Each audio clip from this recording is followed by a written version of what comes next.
जब मैं छोटा था तो मुझे शैतान में अजीब अट्रैक्शन था। मैंने डार्क वेब पर शैतानी साइट्स ज्वाइन किए, ये सोचकर कि ये बहुत कूल है। एक रात मैं खांसते हुए जागा जैसे हवा में आग लगी हो। मैंने आंखें खोली और मेरे सामने एक विशाल आकृति खड़ी थी जिसके सींग थे। उसकी गर्मी से मेरी त्वचा जलने लगी। उसने मुझे पकड़ा और दर्द बहुत ज्यादा था। उसने मुस्कुराते हुए मुझसे कहा कि अंधकार को अपनाओ, यह रोशनी से ज्यादा सुंदर है। दर्द के बावजूद मुझे अजीब सी खुशी महसूस हुई। सुबह 5 बजे जब मैं उठा तो मेरा शरीर जल रहा था जैसे अंदर आग लगी हो। डर कर मैं चर्च भागा। पास्टर ने मेरे लिए प्रार्थना की, लेकिन डर अब भी था। उस रात मैंने खुद को एक आग से भरी दुनिया में पाया जहाँ चारों ओर राक्षस थे। उन्होंने मुझ पर हमला किया, लेकिन जैसे ही मैंने प्रार्थना शुरू की उनके शरीर में दरारें आ गईं और वे रोशनी से भर गए। वे राख में बदल गए। इसके बाद मैंने डार्क वेब को हमेशा के लिए छोड़ दिया। घर में एक बड़ा क्रॉस टांग दिया और रोज सोने से पहले प्रार्थना की। राक्षस फिर नहीं दिखे, लेकिन कभी कभी मुझे अब भी धुएं की गंध आती है जो मुझे याद दिलाती है कि शायद वे मुझे कभी छोड़ेंगे नहीं। मेरा नाम रोहित है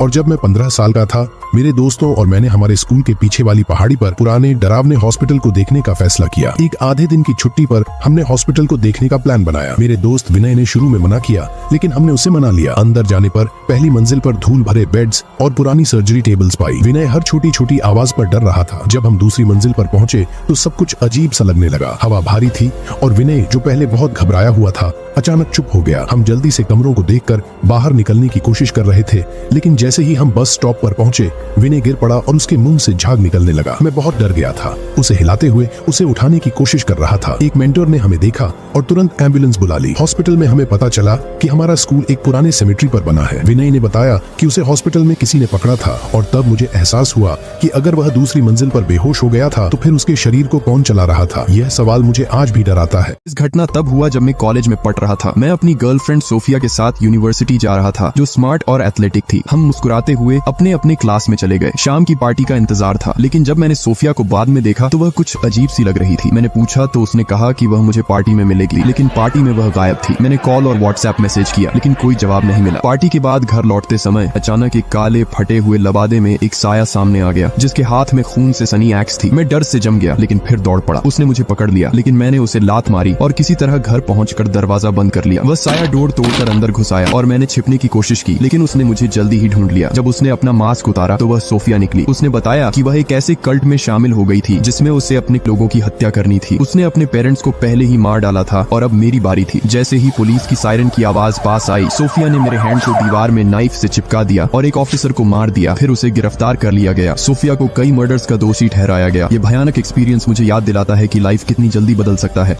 नमस्ते, मैं ईशा हूँ। ये कहानी मेरी नहीं है बल्कि मेरी माँ की है। 1998 में जब मेरी माँ मुझसे गर्भवती थी, उन्होंने एक डरावना अनुभव किया। मेरी दादी हमेशा कहती थी कि डोर पर गालिक लटका दो ताकि बुरी आत्माएं घर में न आएं। माँ ने ये बात मानी, लेकिन दादी के 1996 में गुजरने के बाद उन्होंने इस पर उतना ध्यान नहीं दिया। एक रात जब माँ करीब 7 महीने की प्रेग्नेंट थी, वो अचानक नींद से उठी, लेकिन उनका शरीर हिल नहीं रहा था। उन्हें लगा कि कुछ बुरा उनकी तरफ आ रहा है। उन्होंने जब देखा तो सामने एक पनंगाल खड़ा था जो गर्भवती महिलाओं पर हमला करता है। माँ ने महसूस किया कि वो डेंजर में है। तभी अचानक वो भयानक चीज गायब हो गई। हमारी मेड मरिया डोर पर खड़ी थी, कुरान हाथ में लिए प्रार्थना कर रही थी। अगले दिन सुबह माँ ने देखा कि डोर से उनके बेड तक खून के धब्बे थे। मरिया ने उन्हें बताया कि गार्लिक खून की गंध को छिपा देता और उस डरावनी चीज को दूर रखता। उस रात के बाद मरिया वापस इंडोनेशिया चली गई, लेकिन माँ हमेशा मानती हैं कि मरिया की प्रार्थनाओं ने हमें बचाया। अगर वो वहाँ नहीं होती तो शायद आज मैं यहाँ नहीं होती।